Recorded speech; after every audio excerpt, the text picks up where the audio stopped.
position. We'll see whether they just keep macroing or whether either player decides to make a push at this point. But it looks like this is headed towards TBT late game with lots and lots of dropships and relatively slow play and sort of big positional siege lines. So, 2 dropships heading out for Canata, 1 heading out for Light, and they're gonna meet right there at 3 o'clock. Light drops out, or Canata drops out his tanks, but now Light's heading in, but that dropship's gonna be preempted by those vultures.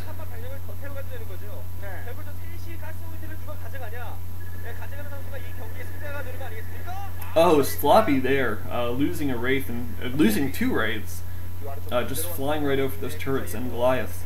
And a good vulture, well, not great vulture drop in the back, losing those vultures almost immediately, but he does take out 1 SCV. He drops a couple more in the back there, and he will do some damage here. He's taken out 2 SCVs already, and I think probably 4 or 5. Wow, what is Canata doing here? Is Canata just not noticing this? He's losing a lot of SCVs at that expansion to just 2 vultures. So sloppy there by Canata not pulling those SCVs, but finally does clean it up.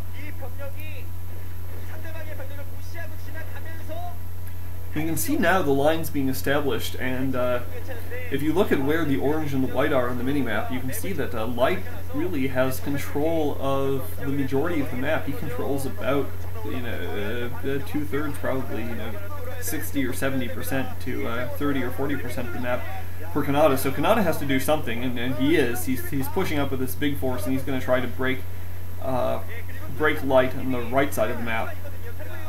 And in terms of local forces, it looks like he's going to be able to. He does have more tanks here at the moment.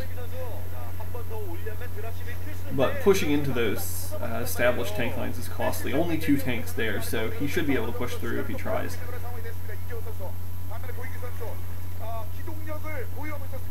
But Light's just going to fall back, and he's probably going to try to hold the top of the ramp there. Producing, as it looks like, a dropship out of that starport. Meanwhile, he is putting down command center at that inside 9 o'clock, and I think he may have already at the 9 o'clock proper too.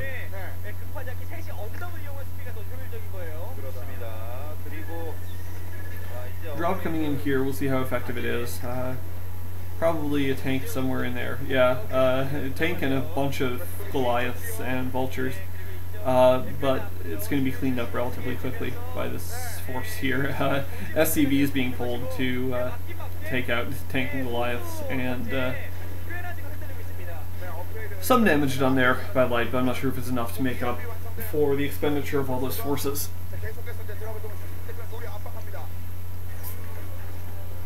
Light's still trying to claim this 3 o'clock position, and Canata's not contesting it at the moment, so Light still does control the majority of the map, and Canata still is going to need to get a move on. 9 o'clock proper is up now. Lots of tanks clustered there. If Light wanted to drop on top of them, he would be able to do some serious damage there.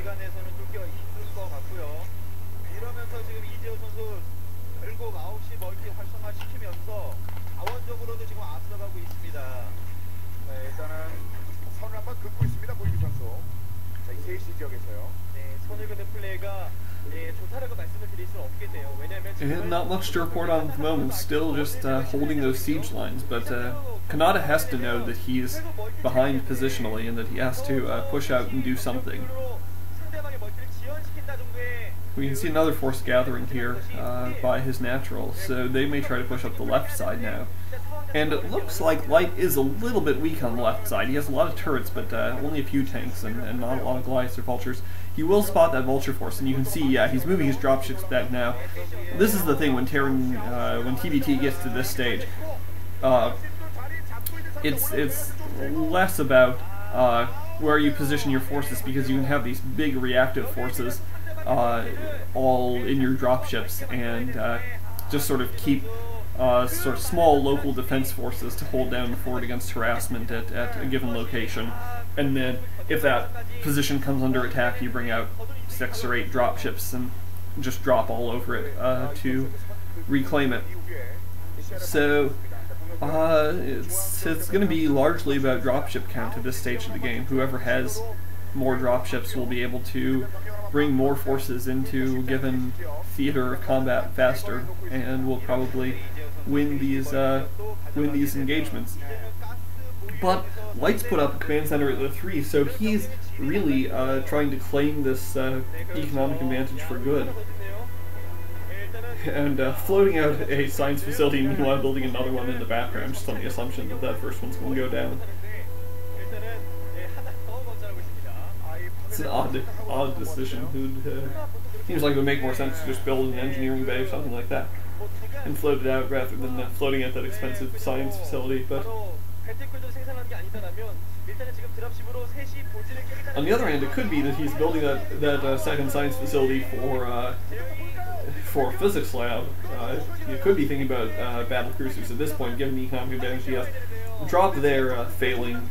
Canata definitely had too many forces there, including those tank siege at the bottom of the ramp. And Canata does have quite a few dropships out. He's going to load some of those tanks in. And he may decide that this is the time for him to go in and try to break, and he may be right, actually, because Light is fairly weak at that 3 o'clock position. Drop coming in now. We'll see if Canata presses up with those forces to the south. Has he unsieged those tanks? Well, yeah, it looks like he has. He's pressing up with a huge force of tanks, and he's going to be able to take this 3 o'clock position. Another drop coming in for Light with 6 dropships, but Light's not even gonna try to mess with all those tanks. He's going to go south instead. He loses 1 dropship. That's not good. So down to 5 dropships. Oh, but he may try to drop at this side of 5 o'clock or so position. A couple turrets there, but that's not going to be enough to ward off the drop. But no, Light is going to back off, and Kanata's moving forces in that direction, so he would have been in an okay position to repel the push anyway. So now Canata has evened things up territorially by taking that right side of the map. And yep, it is a physics lab, so it looks like Light is thinking about making the switch into battlecruisers at this point.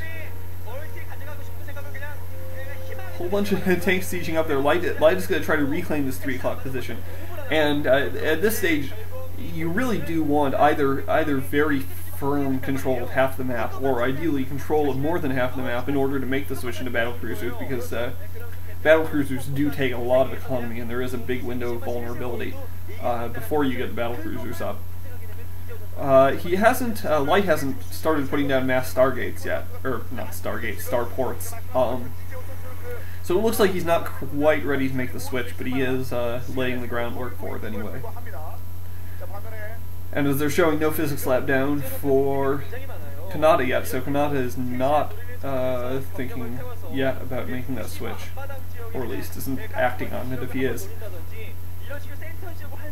Very well defended positions there at the top right for Light, so Kanata's probably not going to be able to push much further in that direction. But he does control this 3 o'clock area of the map pretty firmly. Still a little force, actually a big force, sieged up back there for Light. So Kanata's been denied that 3 o'clock expansion, and it's going to take a big drop to break all of those tanks that are up there against the edge of the map.